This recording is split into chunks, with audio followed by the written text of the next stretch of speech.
Olá, ouvintes, espectadores, esse é o PodPós, o podcast do programa de pós-graduação em educação aqui da UDESC. Nós estamos no estúdio da BU, da Biblioteca Universitária, nossa biblioteca central aqui no campus de Florianópolis, e hoje, para a gente começar a nossa saga de conhecer mais os grupos de pesquisa e conhecer quem são esses professores, como é produzido pesquisa dentro da nossa pós-graduação, a gente hoje começa conversando com a professora Marileia Maria da Silva. Eu sou o professor Ivan Dourado e ambos são professores do programa de pós-graduação em educação aqui da UDESC e também integramos o mesmo grupo de pesquisa. Mari, bem-vinda ao nosso PodPós. Obrigada, professor Ivan. É um prazer estar aqui nesse momento, estreando essa possibilidade de conversa com os nossos ouvintes e especialmente os alunos da pós-graduação, os atuais e quem sabe, futuros que possam se interessar pela pós-graduação. Para mim é uma grande honra estrear esse programa aqui na companhia do professor Ivan, que, como ele mesmo já disse, ele integra esse grupo, que é o grupo LUT, Lutas Sociais, Trabalho e Educação. Professor Ivan, hoje, desde dezembro de 2024, ele passa a ser o coordenador do grupo LUT, Eu sou a vice-coordenadora atualmente, mas essa história do LUT começou comigo, Então, eu diria, para a gente conversar um pouco sobre o LUT, professor, acho que tem que contar a história do grupo LUT. Isso, fundamental, Mari, porque aí é importante, então, para que entendam, ambos fazemos parte do grupo. Eu estou atualmente como coordenador desde final de 2024, então é uma posição engraçado entrevistar sobre um grupo que eu faço parte, mas aí os ouvintes e os espectadores também podem entender que esse nosso bate-papo está sendo entre colegas, amigos e também que integram o mesmo grupo de pesquisa. Então, para nesse primeiro contato, falar um pouco mais sobre o LUT, como é que é a história desse grupo de pesquisa? Tá. Então, para entender o grupo LUT, é preciso entender o meu ingresso aqui na FAED, na UDESC, como professora. Então, em 2005, eu fui aprovada num concurso público e passei, então, a atuar como professora na FAED, no curso de pedagogia. Naquela época, eu estava saindo de uma outra universidade pública e lá nós tínhamos fundado um sindicato, o Sindicato dos Professores, uma universidade estadual no Paraná, e que foi muito importante, foi uma história muito bonita, porque a gente conseguiu mobilizar lá o corpo docente em torno dos nossos direitos trabalhistas. E eu venho para Florianópolis em 2005 já com esse interesse, de também fortalecer aqui o nosso sindicato. E aqui encontro alguns colegas, devo dizer que não muitos, mas valorizo os que naquele momento também estavam nesse empenho de fortalecer um sindicato que já existia, E eu imediatamente ingresso no nosso sindicato. Naquela época o sindicato ele era por centro, Hoje nós temos a APRODESC, antes nós tínhamos a APRODESC, mas tínhamos os sindicatos por centro. Então eu ingressei no sindicato da FAED, que era a ADFAED, com a professora Carmen Suzana, com a professora Zenir, ambas já aposentadas, e outros colegas, o saudoso Tito Sena, que infelizmente já falecido.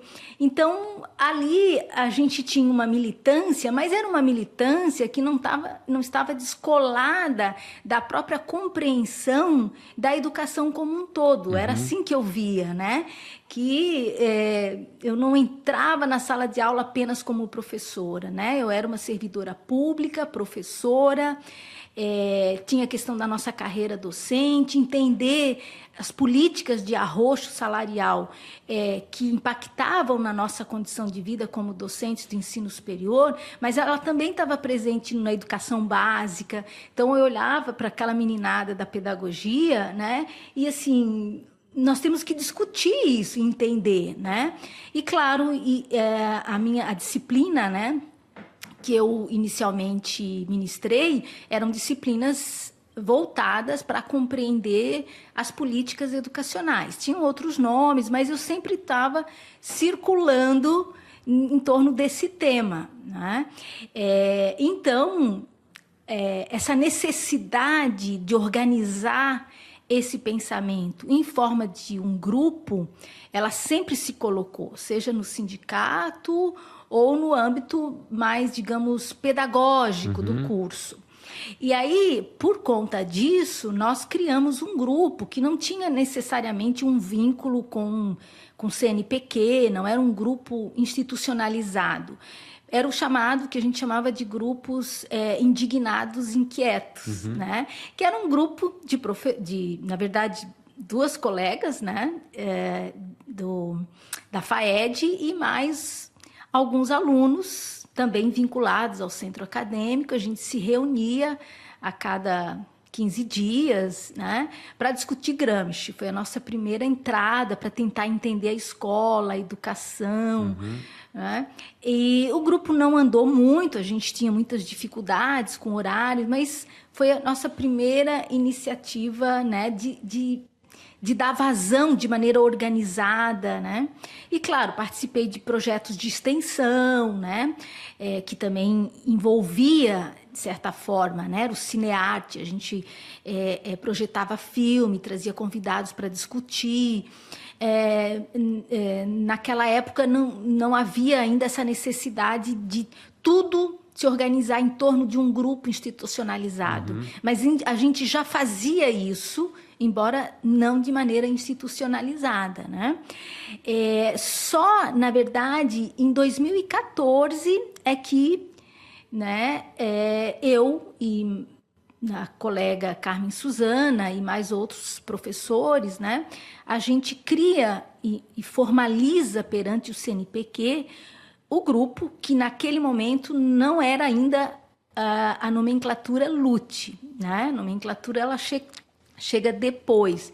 Era o Labtrans, que era a ideia de discutir trabalho, mobilidades, porque envolvia também o professor Chico Canella, a professora Gláucia, não é? Que tinha uma discussão sobre a questão das migrações. Então, a gente era um grupo que tinha uma certa heterogeneidade em termos teórico-metodológico, mas tinha a vontade, não é, de trazer esses temas, que são temas pulsantes, né, para compreender, no caso, a educação, a história, né, sociologia. Bom, mais interdisciplinar. Isso. Perfeito. Aliás, é bom falar isso, porque se é uma coisa que o grupo tem, é a interdisciplinaridade, né? Isso é legal porque a gente tem hoje no grupo, né, alunos que vêm da filosofia, da educação física, relações internacionais, claro, além da educação, da psicologia. Então, por quê? Né? E eu espero daqui a pouquinho deixar isso mais claro, né? Que isso não é ruim, muito pelo contrário, né? Ainda que o nosso propósito, estando num programa de pós-graduação, é discutir a educação, né? Mas a gente sempre está nessa relação de totalidade, né? Mas posso comentar isso depois. Mas só para concluir essa história, né, do grupo, então em 2014 a gente formaliza. É um momento em que a pós-graduação na UDESC ela já está se consolidando.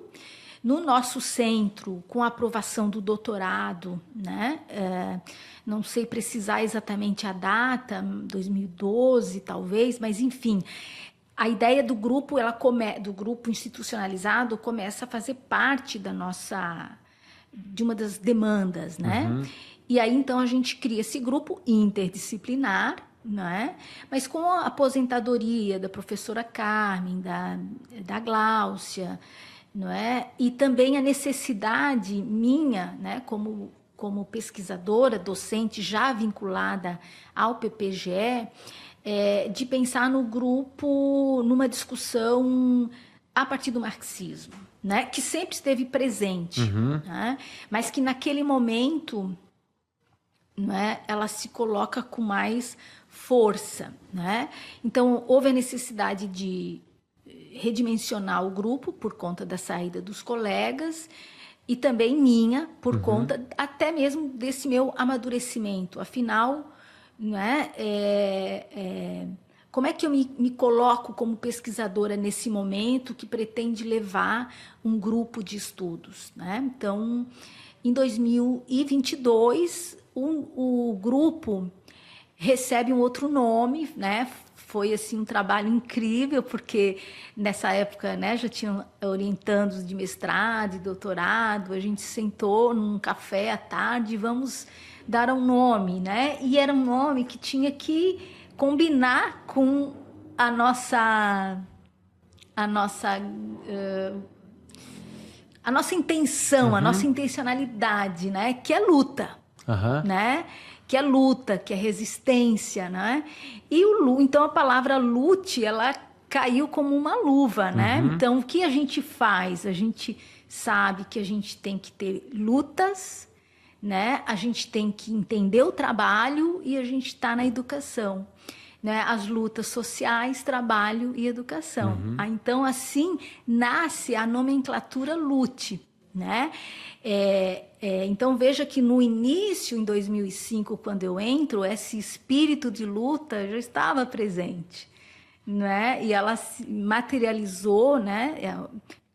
Foi coroada com esse nome que eu gosto muito, né? E então, mas aí só para concluir essa primeira história do Grupo Lute, né? Então eram muito assim, alunos de graduação, de pós-graduação, iniciação científica. Em 2022, que o professor Ivan ingressa, né, na FAED como professor efetivo, né? E a grata surpresa, né, de se encontrar também com esse espírito que, né, acho que volto a pergunta para ti, né, por que você escolhe o Lute, que eu acho que essa história que assim, que o grupo dá um salto em termos de novas ideias, de organização. Então, foi um momento realmente muito importante, né? A presença do professor Ivan para continuar essa história, né? Não sei se o Ivan quer comentar um pouco dessa tua escolha, né? Acho que é legal, que essa é a nossa história presente do Lute, né? Verdade, a nossa história recente que, para mim, também foi uma grata surpresa chegar na UDESC, ser recebido pela Marileia, a professora Marileia, que era coordenadora era chefe de departamento, né, da pedagogia, me recebe, né, eu tomando posse, e descubro que tem um grupo marxista que pesquisa o campo da educação, e é algo que é importante registrar na minha trajetória de graduação, mestrado e doutorado. Eu nunca tive a possibilidade de pesquisar a tradição que eu mais me identificava e me identifico. Então, porque tem muito isso, né? Então, os candidatos, candidatas que estão nos acompanhando agora vão perceber que o Lute também é um grupo de resistência, de pesquisa dentro da tradição marxista, de protagonismo nesse campo, junto com outros grupos excelentes que a gente tem no Brasil, mas que o marxismo ele resiste frente a outras tradições que aparecem com mais efervescência e tal. E para mim é uma grata surpresa, porque é a tradição que desde a minha graduação eu sempre estudei por conta, por prazer, mas nunca pude efetivamente produzir conhecimento dentro da tradição. Então, para mim, foi um coroamento de uma possibilidade, somado à estrutura da UDESC, que é um concurso público, estabilidade, possibilidade de carreira, ter o direito e a oportunidade de produzir conhecimento e aprofundar os meus estudos dentro da tradição marxista. Então, acho que e a grata surpresa de ter a professora Marileia me acolhendo e a gente poder juntos construir um Lute cada vez mais lutador e produtor de conhecimento e agitador das lutas sociais aqui na nossa região, né? E eu já aproveito, Mari, e te pergunto, o que seria descrever o Lute hoje? Né? A gente antes estava falando da quantidade de orientandos que a gente tem, né? Eu acho que é importante falar, né, de iniciação científica, mestrado e doutorado, e como é que a gente se organiza hoje enquanto grupo de pesquisa e de estudos. Tá. Então, hoje, né, o grupo, nós somos em torno de 20 pessoas, né?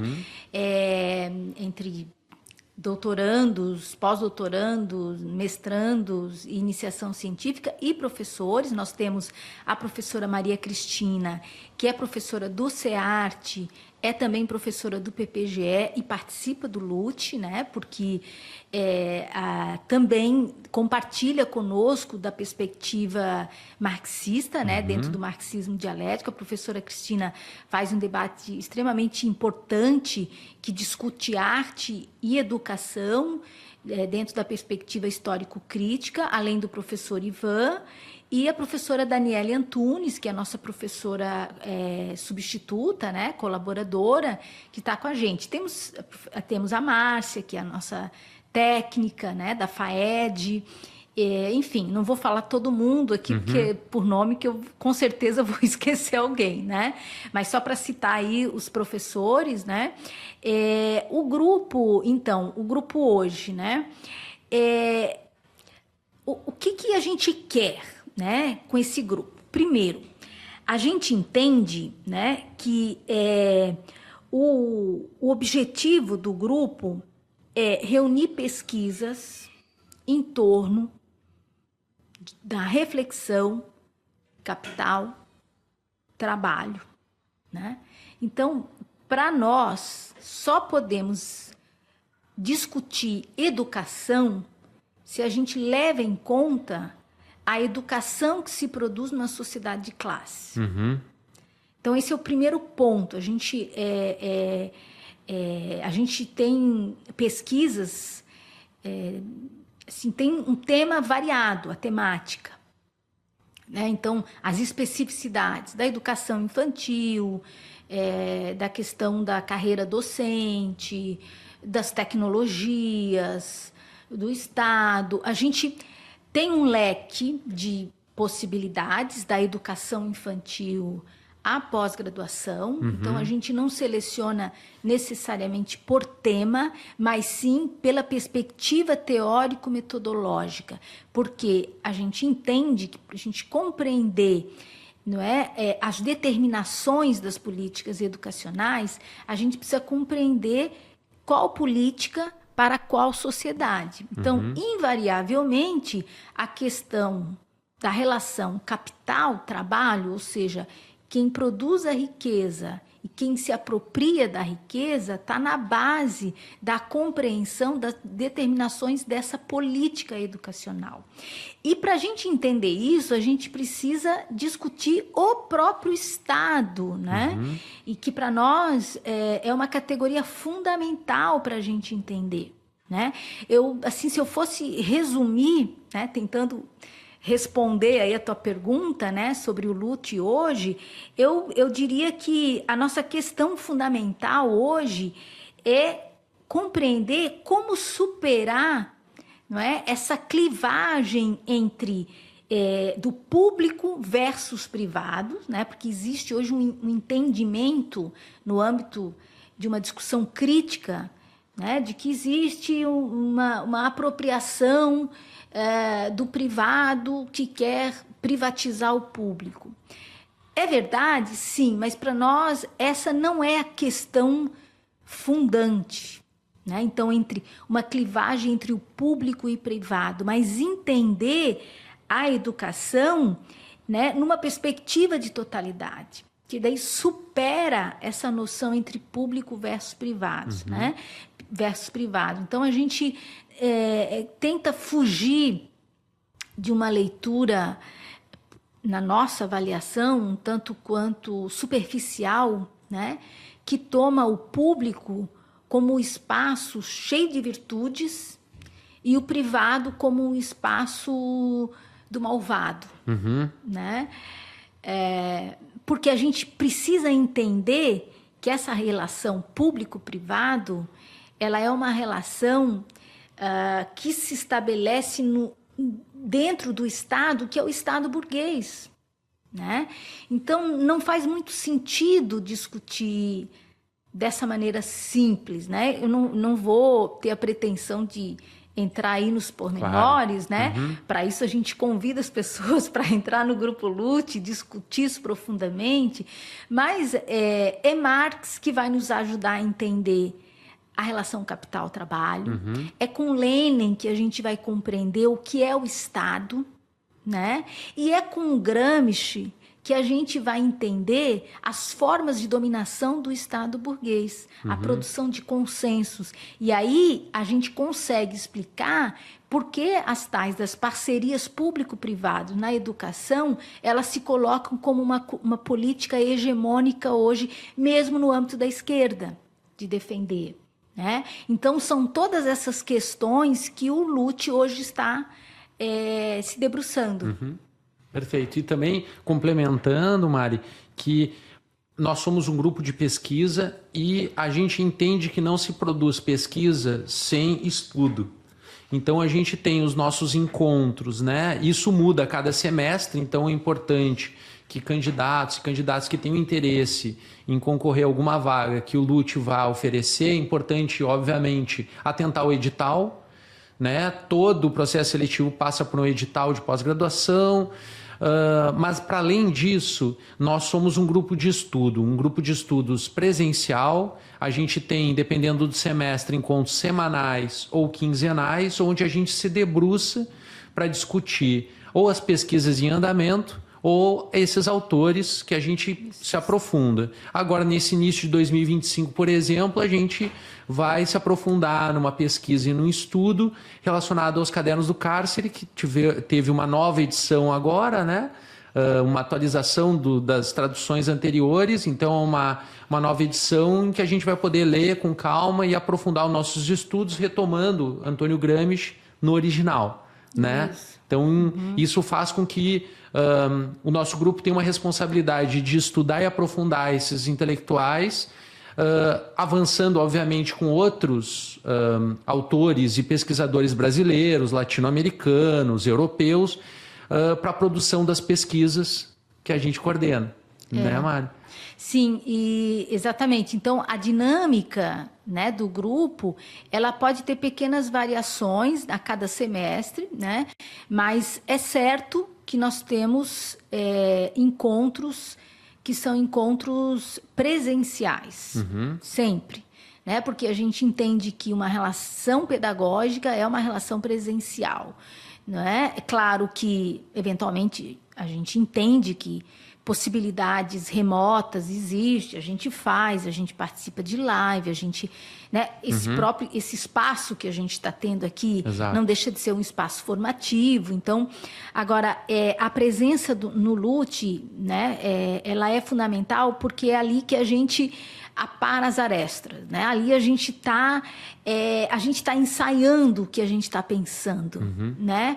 A gente ali não tem professor e aluno, é uma relação de quase que de colegas. É claro que nós, como professores, a gente precisa, não é, enfim, mediar, né?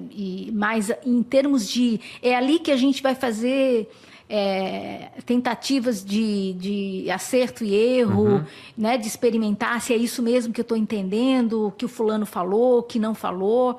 Então, isso requer, né, um nível de confiança, de maturidade, um espírito de coletividade, né, de estar junto, de estar ajudando a construir, né, porque o Grupo Lute não sou eu e nem o professor Ivan, o Grupo Lute é o grupo, né, e a gente cresce e fortalece pelo grupo. A gente tem, agora, mais recentemente, nós vamos receber a visita de 2 cubanas, né? Em 2025. Em 2025 agora, elas estão para chegar em março, a gente está cuidando, inclusive, dessa vinda das colegas. São 2 doutorandas que vão estar associadas no Grupo Lute. E para nós isso é muito importante. Por quê? Porque a gente está num momento em que a gente quer se compreender na América Latina, né? Como um país dependente, né, como um país que se subordina à hegemonia, especialmente estadunidense, né, imperialista. Então, a gente precisa se enxergar como América Latina, né? Precisamos voltar os nossos olhos para compreender, né? E ao contrário do que algumas pessoas, talvez por desconhecimento, né, costumam dizer que Marx apenas viu a Europa, né, e na verdade não é verdade, né, porque a gente sabe que entender o capital, entender a relação capital-trabalho, entender como que essa lógica se estabelece na periferia do capitalismo é fundamental, né? É com Marx que a gente consegue enxergar, mas é com Gramsci, né, repetindo, que a gente consegue entender as artimanhas do Estado burguês nesse processo de dominação.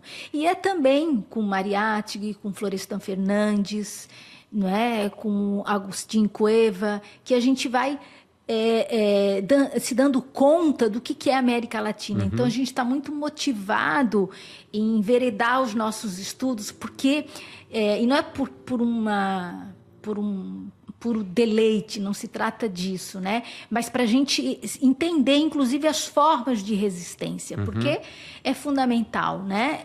Porque se há luta, há também resistência, né? Senão não há luta, né? Perfeito. A entrega. Então, a gente também trabalha no âmbito dessa resistência, de compreender as determinações do capital, né? E propor uma educação crítica, emancipatória, né? Em que a gente consiga se entender dentro da região, né? Dentro e fora da região. Então, a gente está muito contente com a vinda das cubanas, né?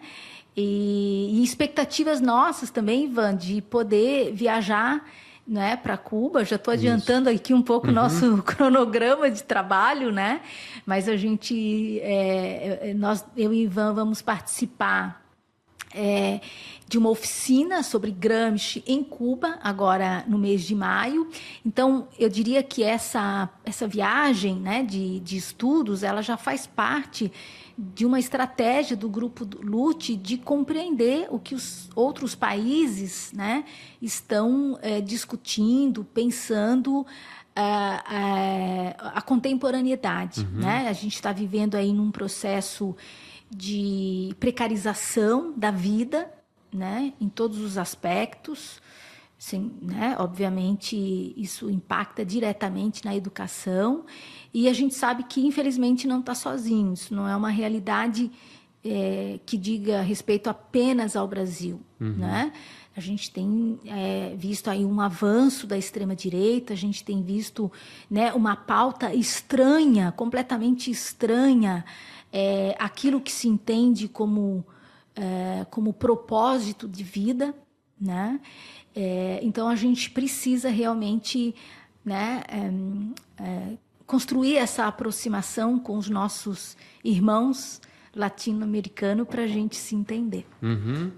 E para a gente encaminhar a nossa conversa aqui, professora Mariléia, primeiro, a importância de a gente registrar também a nossa expectativa com os futuros candidatos e candidatas que vão entrar nos processos seletivos. Como tu bem colocou, uma preocupação nossa de integrar e que tem uma troca também, principalmente intelectual, humana, e de lutas também, de trajetórias, e isso soma muito nos processos de pesquisa. Mas para fechar, eu acho que seria importante a gente dar algumas dicas de cuidados para esses futuros candidatos e candidatas, a atentarem, né? As dicas clássicas, que é dar uma espiada no currículo Lattes, né? E ver as orientações, ver os trabalhos concluídos. Eu acho que isso é importante também. Mais alguma dica que tu acha importante? Eu diria que, primeiro, assim, a vontade de ir a fundo nas questões. Né? Se você tem uma pergunta de pesquisa, né? Qual é a pergunta, né? Porque a pergunta, o tipo de pergunta te leva a um tipo de resposta. Então, eu diria que a orientação, né, se eu fosse dar uma dica, é assim: preste atenção nas suas perguntas. Elas são perguntas que têm uma explicação fácil, imediata, né? Ou elas são perguntas que colocam outras questões mais amplas, né? Então, eu acho que é um pouco esse o espírito do LUT. E, claro, né, perguntas cujas respostas, elas são respostas que requer um nível de compreensão das múltiplas determinações que constituem essa totalidade, a realidade social. Né? Então, claro que o embasamento teórico-metodológico é fundamental, porque ele não só nos impõe um tipo de pergunta, como ele, né, nos coloca outras respostas. Então, o arcabouço teórico-metodológico para nós, ele é fundamental. Né? É porque é com ele que nós vamos construir as nossas ferramentas de análise dessa educação, né? Compreender as políticas educacionais nas suas contradições. Então, a dica é, né, estudem Marx, estudem Gramsci, estudem Lenin, estudem os autores latino-americanos, né, compreendam hoje as tensões, né, que envolve a América Latina em relação aos BRICS. Então, só para fechar, então, né, eu disse que no começo da nossa conversa ia falar um pouco a respeito de alguns temas, né? De alguns temas que a gente está pesquisando. Então, alguns, creio que já foi dito, né? Entender a educação na América Latina, entender como que o empresariado, né, está presente na formulação, na definição das políticas de educação, entender também hoje a conjuntura dos BRICS, né? Elas são uma frente de oposição à hegemonia estadunidense, né? O que se coloca por aí, que implicações que essas questões têm a longo prazo. Então, ficar atento a essa conjuntura nacional e internacional e particularmente latino-americana. Perfeito. Então, um registro importante, grupo de pesquisa LUT, Lutas Sociais, Trabalho e Educação, sempre de portas abertas, para a gente poder seguir construindo conhecimento. E obrigado pela participação, professora Marileia. Esse é o PodPós, programa de pós-graduação, o podcast do programa de pós-graduação aqui da UDESC, na FAED. E encerramos aqui. Até o próximo episódio. Obrigado, ouvintes e espectadores. Até a próxima.